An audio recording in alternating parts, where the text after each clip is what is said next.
বাংলায় টাকা দিলেই পাওয়া যাচ্ছে ভোটার কার্ড। আপনি বাংলাদেশ থেকে আসছেন, 17,000 টাকা দিচ্ছেন। 2011 সালের রেট বলছে 2011 সালে এক ব্যক্তি বাংলাদেশ থেকে ভারতে এসেছেন, বাংলায় এসেছেন। এই বাংলায় 17,000 টাকার বিনিময়ে ভোটার কার্ড বানিয়ে এত বছর ধরেছিলেন। বড় খবর, গুরুত্বপূর্ণ খবর দেখুন। 17,000 টাকার বিনিময়ে 2011 সালে ভোটার কার্ড বানিয়েছেন এক ব্যক্তি, এবং টাকা দিলেই মিলছে বাংলায় ভোটার কার্ড। অভিযোগ, টাকা দিলেই মিলছে ভোটার কার্ড। টাকা দিয়ে ভোটার কার্ড বানিয়েছেন তিনি। রিপাবলিকের স্বীকারোক্তি কাকদ্বীপের বাসিন্দা গোবিন্দ দাসের। 30 বছর আগে বাংলাদেশ থেকে ভারতে আসে গোবিন্দ দাস। 2011 সালের পর ভোটার কার্ড হয়েছে। অনলাইনে টাকা দিয়ে ভোটার কার্ড তৈরি করে গোবিন্দ দাস। রিপাবলিকের স্বীকারোক্তি কাকদ্বীপের গোবিন্দ দাসের। গোবিন্দ দাসের সঙ্গে কথা বলেন আমাদের প্রতিনিধি অনুপম। কি ছবি উঠে এসেছে দেখব।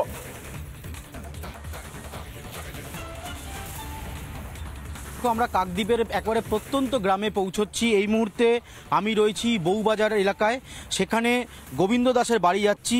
তুমি দেখতে পাচ্ছ যে কি অবস্থায় যারা বাংলাদেশ থেকে আসছেন তারা ঠিক এইভাবেই দুটো বাসের ওপর একটা সাঁকো বানিয়ে কোনো রকমে তাদের জীবনযাপন চলছে, আর এদেরকেই হাজার হাজার টাকার বিনিময়ে ভোটার কার্ড তৈরি করে দেওয়া হচ্ছে। আমি সরাসরি গোবিন্দ দাসের বাড়িতে ঢুকছি। তুমি দেখতে পাচ্ছ যে কাকদ্বীপের বউবাজারে গোবিন্দ দাসের বাড়িতে এই মুহূর্তে আমরা প্রবেশ করব এবং গোবিন্দ দাসের সাথে কথা বলবো। আপনি ভোটার কার্ড বানিয়েছেন? হ্যাঁ স্যার, বানিয়েছি। কবে বানিয়েছেন? ধরুন আজকে 14-15 বছর মতো ভোট দিই আমি। আচ্ছা, 2011-র পর? আমি 30-32 বছর হয়েছে ভারতে এসেছি। ভোটার কার্ড 2011-র পর হয়েছে? হ্যাঁ, 2011-র পর হয়েছে। হ্যাঁ কীভাবে বানালেন?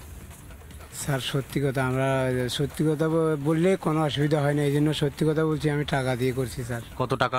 17,000 টাকা। আপনার কাছে ছিল না টাকা অন্য কোথাও?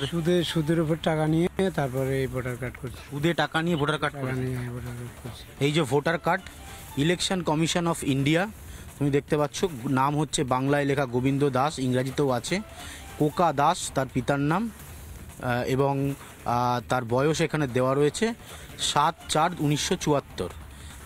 এই সময়ে তাদের ভোটার কার্ড হওয়া, এবং এই ভোটার কার্ডের ভিত্তিতে ভোট দিয়েছেন? হ্যাঁ স্যার। 2016 সালে? হ্যাঁ দিয়েছি। লোকসভায় ভোট দিয়েছেন? হ্যাঁ, অনলাইনের মাধ্যমে। আমি বলছি যে এই অ্যাকাউন্টে এই টাকা মেরে দাও, এরকমভাবে মেরে দিই। ডকুমেন্টস কী কী দিলেন? ডকুমেন্টস রেশন কার্ড, আধার কার্ড, প্যান কার্ড। এগুলো ভোটার কার্ড হওয়ার আগেই হয়ে গেছে? হ্যাঁ। এগুলো আগে বানিয়ে নিয়েছে? এগুলো আগে বানিয়ে নিয়েছি। হ্যাঁ। এগুলো বানাতে টাকা দিয়েছে? না, এগুলো করতে টাকা নেয়নি। ভোটার কার্ড করতে 17,000? হ্যাঁ। টাকাটা যাকে দিলেন তাকে চেনেন তো? ওকে আমি চিনিও না, দেখিও না কোনো দিন। লোক মুখে শুনছি, শুনে ও একজন থেকে নাম্বার নিয়ে ফোন করে কথা বলে টাকা দিয়ে দিছি, আমার করে দিছে। সে সঙ্গে সঙ্গে কার্ড পাঠিয়ে দিল? সঙ্গে সঙ্গে না, ধরেন আমি টাকা দিতে প্রায় আমার 1.5 মাস সময় লেগেছে, সব টোটাল টাকা পুরোপুরি শোধ করতে। কার্ডটা কি উনি এসে দিয়ে গেল? কার্ড উনি আনি আরেকজনের মারফতে দিছে, তো সে আমার বাড়িতে দিয়ে গেছে। কবে গেলেন কেরালা? কেরালা তো আমি প্রায় আজকে অনেক বছর খাটি। 150 ডলার পাই মাঝে মধ্যে, 150 ডলার পাই, আবার কেরালাও খাটি। 30 বছর আগে বাংলাদেশে থেকে এলেন। কোথা থেকে এলেন বাংলাদেশ থেকে? দক্ষিণ হাতিয়া। দক্ষিণ হাতিয়া, এটা কোন দিকটা পড়ছে? এটা হলো নোয়াখালী ডিস্ট্রিক্ট। নোয়াখালী থেকে ভারতে ঢুকলেন? হ্যাঁ। কিভাবে ঢুকলেন? ধরেন ওই দালালের মারফতে, দালালকে টাকা দিয়ে আমাদেরকে নারী নির্যাতন করে, আমাদের মন্দির ভেঙে দেয়, ঘর যায় জ্বালিয়ে দেয়, আমাদেরকে পিটে মারে।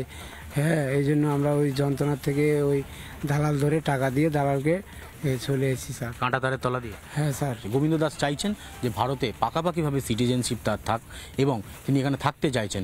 তার সমস্ত ডকুমেন্টস আছে। এখন তাকিয়ে রয়েছেন ভারত সরকারের দিকে।